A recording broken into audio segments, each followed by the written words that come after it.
Bueno, este documento que tengo aquí en mis manos es un documento clave porque este documento, firmado en el Poder Judicial de la Nación, en la Cámara Federal de Apelaciones de Comodoro Rivadavia, lo que hace es reabrir la causa Maldonado. Pero ojo, atención. Descarta totalmente, queda totalmente descartada aquella hipótesis que quisieron imponer algunos organismos de derechos humanos, los Berbisky, Cristina Fernández de Kirchner, hicieron toda una puesta en escena. Hubo también madres de Plaza de Mayo y abuelas de Plaza de Mayo que viajaron a París diciendo que en la República Argentina había una dictadura que hacía desaparecer ciudadanos, los secuestraba, los torturaba y después los mataba. La desaparición forzada de personas quedó totalmente descartada, según este fallo. Se reabre la investigación sobre un delito que se llama abandono de personas. Abandono de personas. Abandono de personas. Esto tiene que ver con cómo Maldonado se ahogó, porque Maldonado se ahogó. No lo secuestraron, no lo torturaron, no lo ahogaron en un lugar y lo tiraron en el río. No ocurrió, eso no ocurrió. No lo levantaron de la vera del río Chubut y lo subieron a una camioneta y después a un Unimog verde, como dijo Santana, desde un caballo con binoculares. Se lo llevaron hasta una estancia, vaya a saber dónde. No ocurrió. La desaparición forzada no ocurrió. Abandono de personas y lo van a empezar a investigar. Van a ver si algún mapuche, amigote del tatuador, lo abandonó en el río, o si algún gendarme que había corrido hasta el río, desde la ruta hasta el río, quizás viéndolo meterse en el río y ahogándose, no fue a ayudarlo. Básicamente es eso. Ahora lo vamos a explicar mucho mejor con el doctor Yesi, le va a dar precisiones sobre esto y yo después les voy a recordar un testimonio que, claro, después de un tiempo quedó como perdido en el recuerdo, pero que fue clave para determinar que no fue una desaparición forzada de persona. La del testigo E. Gabriel Yesi, ¿qué tal? ¿Cómo vamos? Bien, buenas tardes, Eduardo. Buenas tardes a todos. Bueno, efectivamente, como bien decías vos, hoy se conoció una resolución de la Cámara Federal de Comodoro Rivadavia, en la provincia de Chubut, en el interior, al igual que sucede acá también en el Gran Buenos Aires. Por ejemplo, la Cámara Federal de San Martín tiene jurisdicción sobre los juzgados federales de Campana. Aclaro esto porque quizás usted está acostumbrado a que los juzgados de Comodoro Pi tienen su Cámara Federal propia. Bueno, en el resto del país hay una Cámara Federal que agrupa determinados juzgados federales, que en algunos casos son 3, son 4, dependiendo la amplitud de la jurisdicción que tenga esta Cámara Federal. El Juzgado Federal de Rawson, en este caso me refiero a Gustavo Geral, recuerde que en este caso Gustavo Geral vino en una segunda etapa, luego de que fue recusado el juez Guido Otranto. Usted recordará Guido Otranto, unas declaraciones en el Diario de la Nación, donde presuntivamente decía lo que realmente desgraciadamente luego se certificó, que Santiago Maldonado había muerto ahogado. Fue recusado y la misma Cámara Federal de Comodoro Rivadavia, que nos vamos a referir ahora, lo apartó del caso criteriosamente, porque había quizás prejuzgado y no es una tarea que deba tener un magistrado que debe mantener la imparcialidad, y designó a Gustavo Geral, que es el juez federal de Rawson.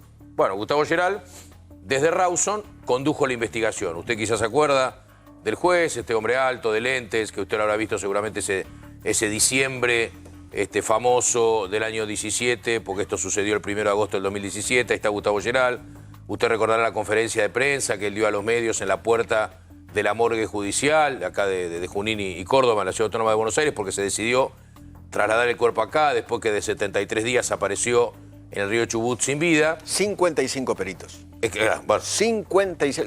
Nunca en la historia. ¿Vos recordás alguna vez que haya ocurrido así? Con el volumen de importancia que tuvo esto, creo que daba para que haya peritos. Y hubo peritos de todas las partes. Y los peritos de parte de la familia Maldonado, y la verdad con toda razón, eligieron a los mejores peritos, antropólogos. El equipo de antropología forense. Claro, Alguien los internacionalmente mejores. reconocido. Y todos coincidieron que se había ahogado. Exacto. Que Ahora, nunca estuvo secuestrado, nunca fue arrastrado. no, por eso, ¿cuál es la...? Se ahogó. Miremos ahora si podemos en algún momento, Patricio, cuando vos dispongas, porque es importante relacionar lo que dice Eduardo, mostrar esto. Fíjese arriba a la derecha. Fíjese cómo está caratulada la causa. La causa está caratulada Echazu Emanuel, que es el oficial de Gendarmería, que aquel que tuvo el corte en la cara, en el rostro, en la parte derecha. Que los mapuches y Berbisque decían que Echazú lo había secuestrado, ¿no? Claro, Se bueno. lo había llevado. Exacto. Por eso la carátula dice, Claro. Echazu Emanuel Claro. sobre desaparición forzada de personas. Claro. Artículo 142, inciso ter, que es el de la tercera parte de este artículo, la que habla de este delito. Querellante, Sergio Maldonado y otros. Bueno, ¿cuál es la resolución que se conoció? Y después que esto que yo le comentaba y que Eduardo bien aportaba en cuanto a que aparece ahogado, el juez, después de esta pericia, esta autopsia con participación de peritos de las partes, amén de los peritos oficiales, decide en diciembre del año 2018 cerrar la causa, entender que se trató de una muerte, si bien es una muerte traumática por la manera que ocurrió, no habría, a entender del magistrado para ese entonces, participación de terceras personas. Bueno, ¿qué sucedió? Por supuesto, las partes apelaron. Apeló la familia con la doctora Verónica Heredia, que es la abogada, apelaron organizaciones de derechos humanos, distintos querellantes que están presentados en este proceso. ¿Y qué es lo que pasó? Y bueno, la resolución claramente hace un pequeño raconto de lo que usted recordará, el pull-off, esto se inició el 1 de agosto, cuando un grupo, es importante recordar esto porque tiene que ver con la resolución. El 1 de agosto del 2017, en la provincia de Chubut, había cortes de rutas, cortan una ruta nacional, casualmente en ese interín, mientras la ruta estaba cortada, pasa un funcionario, Pablo Nocetti, un funcionario del Ministerio de Seguridad de la Nación, baja, habla con los gendarmes, después se retira. Y después, en un momento dado, cuando los gendarmes quieren liberar, despejar la ruta nacional 40, se produce esta tirada de piedra, esta agresión por parte de la comunidad mapuche para con Gendarmería. Gendarmería corre para intentar detenerlos, los mapuches corren, y a partir de ahí nada se sabe, que es lo que decía Eduardo de este Santana, que dice que con un binocular escuchó, vio a más de 1 kilómetro. 73 días después, mientras todos recuerdan el cartel, aparición con vida de Sergio Maldonado, etcétera, 73 días después es encontrado a la vera del río Chubut sin vida. ¿Por qué voy a esto? Porque tiene que ver con la resolución. ¿Qué dice hoy la Cámara Federal de Comodoro Rivadavia con la resolución firmada por los 3 jueces? Javier Leal de Ibarra es el presidente, Aldo Suárez es uno de los integrantes y Eve Corchuelo Duberman la segunda. Javier Leal de Ibarra no es un funcionario cualquiera, es un funcionario de prestigio dentro del Fuero Federal. Para que usted tenga una idea, fue designado en el año 2016 por Ricardo Lorenzetti, entonces en la Corte, como director junto con Martín Irursun de la DAJUDECU. La DAJUDECU es la Dirección Judicial de Escuchas, que depende de la Corte, lo que antes era la OJ, ¿se acuerda que era así? Bueno, Javier Leal de Ibarra es un funcionario de muchos años. ¿Qué es lo que resuelven, a mi entender, de una manera criteriosa y a derecho en lo que hoy se conoció, que tiene 18 páginas, 18 hojas? Por un lado, descartan la desaparición forzada de personas. Dicen, no, desaparición forzada de personas, no hay ningún elemento, por supuesto que tuvieron la causa, la tuvieron 8 meses, no hay ningún elemento probatorio que permita aseverar de ningún modo que hubo la desaparición de forzada. Desaparición Eso lo forzada descartan. es, lo secuestran, Exacto. lo torturan y lo matan. Eso es la Y lo ponen en el desaparición agua. forzada. Y Igual después que los militares, igual Claro. que los... ¿no? Es un delito de los Igual más que la graves del dictadura. código, claro, por supuesto, exacto. sin Eso duda. no ocurrió. No, eso no ocurrió. No ocurrió. Ahora bien, dicen los 3 camaristas que firman al pie de esta resolución. Ahora bien, dicen, claramente debe el magistrado, interventor, porque el expediente ahora vuelve a Gustavo Geral, llevar adelante medidas que fueron solicitadas por las partes y que en este caso también la Cámara le ordena, la Cámara es el superior, en cuanto a abrir otras líneas de investigación. Ya descarta la desaparición de forzada de personas, pero va al abandono de personas. ¿Qué es el abandono de personas? Y después cuando el señor productor disponga vamos a poder ver el artículo del Código Penal, como siempre le mostramos, al cual se refiere esta resolución. Porque usted dirá, ¿qué es abandono de personas? Bueno, es esto que dice el artículo 106 del Código Penal. Este es un delito contra la vida, está dentro de los delitos contra la vida, que es el capítulo pertinente del Código Penal. Dice, el que pusiera en peligro la vida o la salud de otro, sea colocándolo en situación de desamparo, sea abandonándolo a su suerte, recuerde esta frase, o una persona capaz de valerse y a la que deba mantener o cuidar, o la que el mismo autor es incapacitado, ser reprimido con prisión de 2 a 6 años. El párrafo que compete acá y que aplicaría es el último, el tercero. Es el 166, tercer párrafo, que dice, si ocurriere la muerte, como desgraciadamente acá sucedió, la pena será de 15 años de reclusión o prisión. Hoy reclusión y prisión es lo mismo, en algún momento los cómputos de la pena era distinto. Fíjese que el artículo 106, en la segunda línea, dice, sea abandonando a su suerte. Y esto es lo que pide hoy la Cámara Federal que se investigue. Sí, porque la Cámara también revoca el sobreseimiento que había recaído sobre el gendarme Chasu.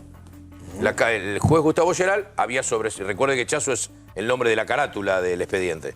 Chasu era el imputado, el único imputado de Gendarmería Nacional que estaba vinculado a la causa, tuvo derecho a proponer abogado defensor, proponer perito, declarar, etc. Bueno, lo había desligado de la causa. La Cámara Federal de Comodoro Rivadavia lo vuelve a traer, le revoca el sobreseimiento de manera expectante, a la luz de lo que resulte de las medidas que pide, y dice acá hay que investigar 2 opciones. Si el abandono de persona, o sea, el haber abandonado a su suerte a Santiago Maldonado, se debió a la inacción de Gendarmería, que Gendarmería con esto de intentar detenerlo, lo corrió, vio que se cayó al agua, vio que se quedó ahí y no intentó socorrerlo, y lo dejó liberado a su suerte, como dice el código, abandonado a su suerte. Yo te corrijo o una la cosa. comunidad mapuche. Yo te corrijo una cosa, no se cayó al agua. Entró al agua. Bueno, entró para al agua. Cruzar. No, Correcto. no es lo mismo. Vengo corriendo, se cae al agua. No es lo mismo. Tampoco Él sabemos. venía... ¿Vos sabés si se cayó o se tiró? Sí, porque lo cuenta el testigo E. Yo ahora voy a contar lo Yo que no sé cuenta. si se cayó, yo tengo mis dudas. No. Él entra al agua para cruzar. Pero no sabía nadar él. Ahí Se está el tema. traba con una... Bueno, por eso. La clave es lo que cuenta el testigo E. Él no es. Viene corriendo y se cae al agua. Él viene huyendo junto con un compañero mapuche, entra al agua para cruzar el río. Bueno, está Se bien. traba con las ramas y se ahoga. Lo cuenta el testigo, ahora Está lo vamos está a bien. contar, vas Pues, a ver. digamos, para mí vas a ver puede que el relato del mapuche es clave. Llamaría la atención, siguiendo tu línea de pensamiento. Ahora vas a ver, no es línea de pensamiento. Bueno, la línea de testigo. Una cosa es opinión y otra cosa es información. No es que lo que a mí me parece. Lo contó el testigo, vas a ver. Claro, llamaría la atención que ingresa al agua sin saber nadar. Pero bueno, se metió en el agua sin saber nadar. Sí. En un río con una Exactamente. correntada, los que son de la zona... Exactamente. Los que son de la porque- zona dicen que es un río muy porque frío, Quería escapar. claro. muy frío, de una fuerte correntada, digamos, difícil para atravesar, aún inclusive para aquellos que saben nadar. Pero bueno, finalmente ahí fue encontrado 73 días después. Entonces, ¿qué es lo que la Cámara Federal le dice a Javier Aldibarra? Primero se discute ahora si realmente son 73 días o si fueron menos. Porque realmente la pericia, ninguna pericia médica, ninguna pericia sobre el cuerpo pudo certificar que fueron 73 días exactos. Hay una pericia que dice que fueron 53 días que estuvo en el agua. Esto lo dice la resolución de hoy. Hay otra pericia que habla de 60 días y otra que habla de 73. Y la de los 55 dice 73. Claro, le das 3 opciones. Porque por eso hoy la Cámara Federal le dice, perite también tenía un dinero. Billete. Correcto. En una bolsita. Claro, perite esto a ver qué daño, porque en su momento también habían pedido a la familia que se hizo que periten el documento, tenía su DNI. Sí. Entonces, ver qué acción tiene el agua sobre un billete de acuerdo al transcurso de los días. Estaba en una bolsita de plástico, ¿no? Claro. Estaba en una bolsita. Correcto, pero esto piden que se perite. Claro, Después, ¿qué perfecto. dicen? Y esto me apoyo en Claudio para que nos explique. Dicen que el cuerpo tenía polen por sobre el cuerpo y que el polen no es un elemento propio del lugar donde estaba en el río Chubut. Claro que no. Entonces, eso piden también que se perite. Pero seguramente porque transitó por otros lugares antes Bueno, de entrar al eso- agua y se llevó consigo polen. Y que el polen habría pertenecido 70 días, por dar una cantidad Sí, estimada de 73 días. perfectamente, sí, sí. Bueno, eso es otra cosa que pide. A ver, dentro del río no hay polen, esto está claro. Claro, Seguramente claro. atravesó algún Eso es lo que lugar. dice las querellas. Sí, sí. Después, en función de esto, ¿qué piden? Las querellas. Pero, Las déjame, querellas. ahora- Las querellas pueden pedir cualquier cosa. Estoy pensando en vos alta. Claro. Lo que seguramente busca la querella demostrar es que fue trasladado a otro sitio. No existió. Está bien, pero te digo lo que... Obviamente, Porque se interpreta. obviamente. Se va a A hacer otro la prueba. lugar Sí. donde fue arrastrado y recogió polen de otro lugar que no está en el lugar donde lo encontraron. Correcto. Esto es lo que quieren Sí, sí, demostrar. esa es una Claro. mirada que tiene la- Está que bien. tiene la querella. Ah, pero hay que Hay que probarlo, bueno, hay que pero probarlo. el juez habla que la Cámara lo habría prueba. También la Cámara ordenó que se lleve a cabo una reconstrucción de los hechos, una recreación visual, un reconocimiento visual en 3D. ¿Por qué lo pide de esta materia, de esta naturaleza? para que después los camaristas también puedan verlo, porque después esto se graba, se filma y los camaristas después en su despacho, el juez, lo pueden ver. O sea, pidió, porque la verdad que hoy muchos estamos hablando, yo no conozco el pull-off, no, la verdad que no sé, y el juez tampoco sabe, porque quizás el juez haya ido, pero ¿cuánta distancia hay? Si yo fuese juez diría, o si yo fuese camarista diría, desde la ruta hasta el agua, ¿cuánta distancia hay? Punto uno. Una persona corriendo, caminando... ¿Cuánto demora ¿Cuánto demora en cruzar? La verdad que no lo sabemos. Las condiciones de clima en ese día, la hora... ¿Y cuál es la flora del lugar? Claro, porque bueno, eso es lo que pide. Bueno, que está bien, es razonable. Llámenlo, no sé, una opinión, ¿no? Llámenlo al testigo E. Llámenlo. El testigo E contó, mira, y seguime con esto porque Sí, te escucho, te va a encantar el relato, porque todo lo que vos estás preguntando, el testigo E lo contó. No los metros, pero te cuenta a qué hora, por qué estaban haciendo. Mira, te lo leo. Textual de la declaración del testigo E, que es un mapuche, un amigo de Maldonado. También se va a investigar la comunidad mapuche. A ver quién lo abandonó. Claro. Si Gendarmería o la comunidad. Lo dijiste al principio. Por supuesto. El testigo E del caso Maldonado había sido clave para encontrar el cuerpo, porque vio que no lo encontraban por ninguna parte, el cuerpo no aparecía. El testigo E habló en su momento ante el juez Guillermo Gustavo Lleral y le marcó al juez dónde estaba el cuerpo, después de 70 y pico de días, ¿no? El testigo E después fue identificado como Lucas Ariel Naimán Pilkiman, un joven de 19 años que el día de la desaparición de Santiago Maldonado, aquel 1 de agosto, estaba en la pull-off en resistencia de Chusamén, y se escapó de la represión de Gendarmería y logró cruzar el río. Era un río helado, el río Chubut en ese momento. Este chico hizo un relato detallado de cómo fueron los últimos minutos que vio con vida al tatuador. Fue la última persona que vio con vida al tatuador. El último momento que vio con vida a Santiago Maldonado fue cuando ambos intentaban cruzar el río. Pasadas las 11 de la mañana del 1 de agosto, mientras entraban al pull-off, o sea, de la ruta, a la extensión de tierra que ellos llaman el pull-off o la zona sagrada, que es un campo,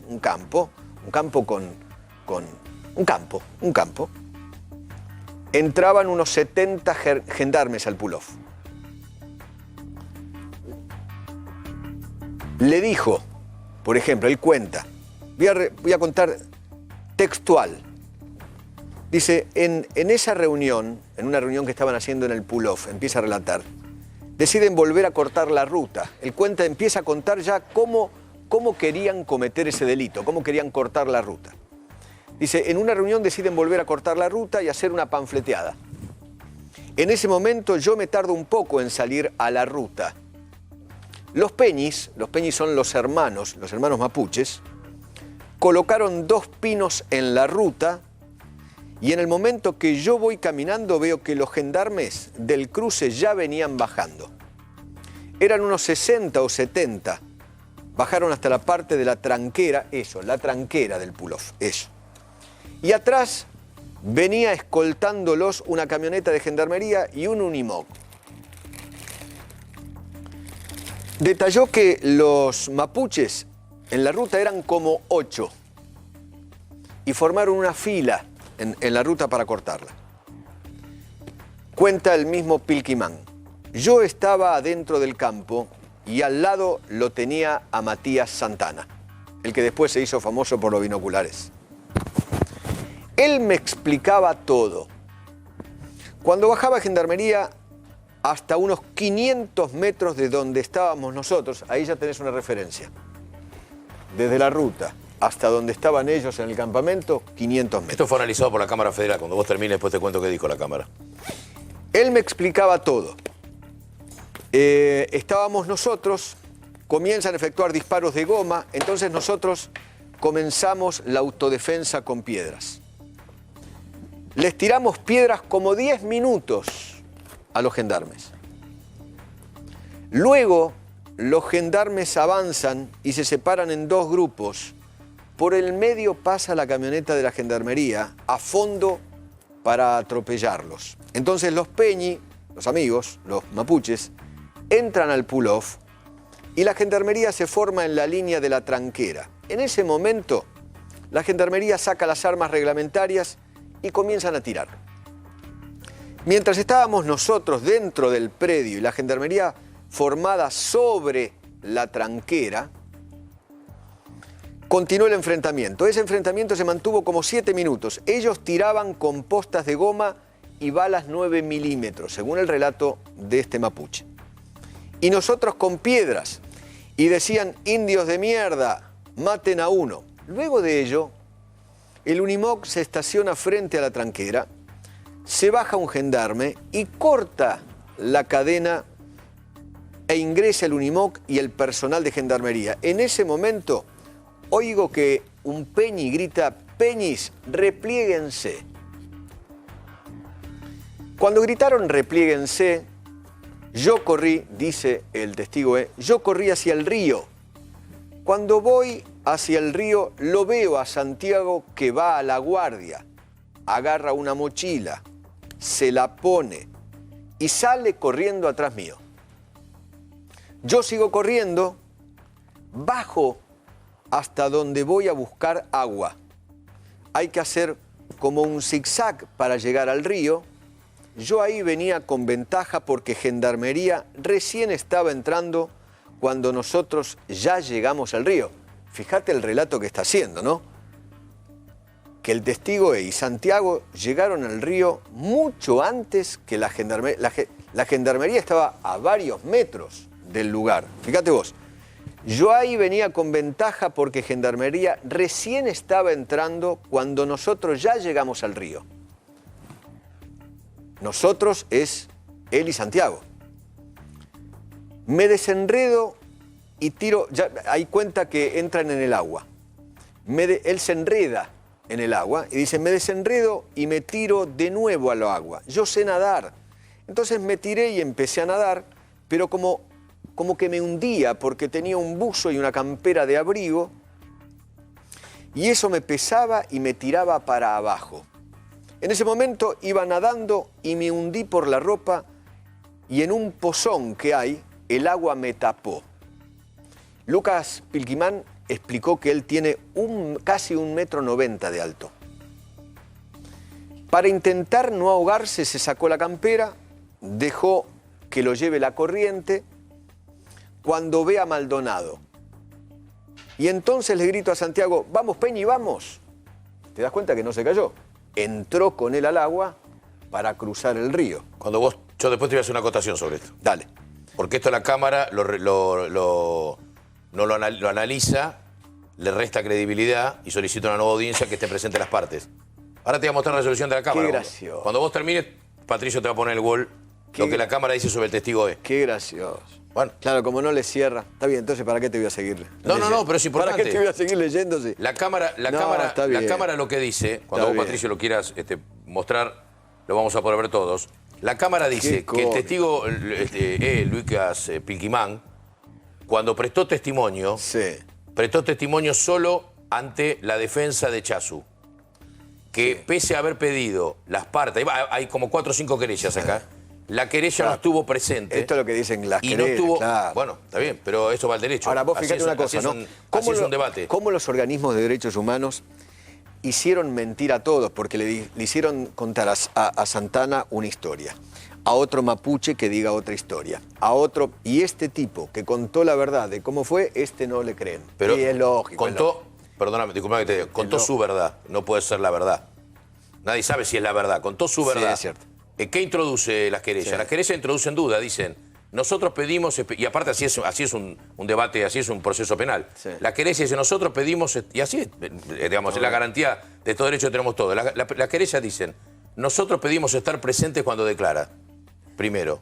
¿Para qué? Para poder hacer preguntas, para poder escucharlo. Segundo lugar, pedimos que se filme, que se tome un registro de un testigo, o sea, que se hace, que tome un registro para nosotros poder ver la audiencia. Bueno, ni se filmó, ni nos notificaron a nosotros el día que fue, y dieron por cierto los dichos sin poder contraponerlo con los abogados querellantes. Cuando uno va a declarar como testigo... ¿Y cómo fue clave que este señor haya dado el lugar exacto donde encontraron el cuerpo? Y no sabemos. Eso va a ser una pregunta. Esa va a ser una pregunta. Y esa va a ser una pregunta de la querella. Porque si no es verdad todo lo que contó, o se pone en duda todo esto que estoy relatando, que él relató, en realidad, ¿cómo puede ser que en el punto... Porque él dijo, le preguntaron, ¿dónde se ahogó? Acá se ahogó, en este lugar. Y tenemos Fueron a buscarlo y estaba ahí. ¿Y tenemos el convencimiento de que el hombre es testigo o podría pasar a ser imputado de abandono de persona? Ah, bueno. Porque la comunidad mapuche también se investiga. Bueno, es posible, es posible. Usted lo dejó ahí, no lo rescató. Y es Fíjate posible, esto es lo que dice la Cámara. y es posible que, por ejemplo, el señor Santana sea acusado por falso testimonio, por ejemplo. Sí, también. Por haber contado algo claro. que no ocurrió. Por supuesto. Porque lo que dijo Santana es, a Maldonado lo agarraron, se lo subieron a un camión, después a otro camión, se lo llevaron, no ocurrió. Fíjate lo que dice la Cámara no ocurrió. cuando el señor director disponga. No ocurrió. Dice, y en el caso tal derecho le fue injustamente vedado, está hablando de la declaración del testimonio, ¿ves que dice, arriba dice, que algún testimonio fuera de relevancia para la investigación, la oportunidad de interrogar debería ser acordada a la víctima y a la querella. Y en tal caso tal derecho le fue injustamente vedado a los querellantes. Afoja hasta, la querella insistió en que se recepte declaración testimonial a los hijos de Claudia Pilkiman. Pero los querellantes, ¿quiénes son? La familia, en principio, en La primer familia lugar, de Santiago Maldonado. Bueno, en primer lugar la pero familia. Está bien. Después organismo de derechos humanos. Gaby, yo te entiendo. Pero primero la familia, como corresponde. Yo te entiendo. Pero ¿qué es lo que quisieron siempre los organismos de derechos humanos? Que esto sea una desaparición forzada. No ocurrió. No, pero mintieron. ¿quiénes saben la verdad? Mintieron. Pero si ellos viven mintiendo desde que empezó la causa, Gaby. Está bien, pero la causa tiene que demostrar la verdad, la verdad de los hechos, por lo menos eso apunta. Pero ¿no? los 55 peritos te contaron la verdad de los hechos. Los peritos contaron cómo murió, no cómo llegó a ese lugar, que es lo que se investiga ahora. Pero que murió ahí, 73 días ahí. Pero el tema es si ahí llegó por sus propios medios, si alguien podría haberlo socorrido y no lo hizo. No, llegó por eso es el abandono de persona. No, espérate, indudablemente llegó por sus propios medios. Por supuesto. Alguien no lo ayudó a ahogarse. Bueno, por eso hay que... Alguien no... ¿Vos te crees que los gendarmes que vienen corriendo de atrás van a saber si el tipo sabe nadar o no sabe nadar? No, ¿qué saben? pero podría haberlo socorrido de la comunidad mapuche o los gendarmes. Por eso el código dice, sea abandonando a su suerte. Yo creo el juez presume que lo abandonaron a su... se está ahogando. Yo creo que lo que lo dejaron morir es este Peñi, este amigote, que sabiendo que, porque lo vio, lo cuenta, lo relata. Bueno. Yo lo vi ahogar, yo lo vi cuando no podía cruzar. Y el mismo Maldonado dijo, no, seguí, hermano, seguí. A mí me parece que es mucho más simple. Lo que pasa es que, claro, Santiago Maldonado, el hermano, ¿cómo se llama? Sergio. Sergio Maldonado. Sergio Maldonado quiere seguir viviendo de la teta del Estado. Basta, señor Maldonado, basta. Basta de vivir de la teta del Estado, basta.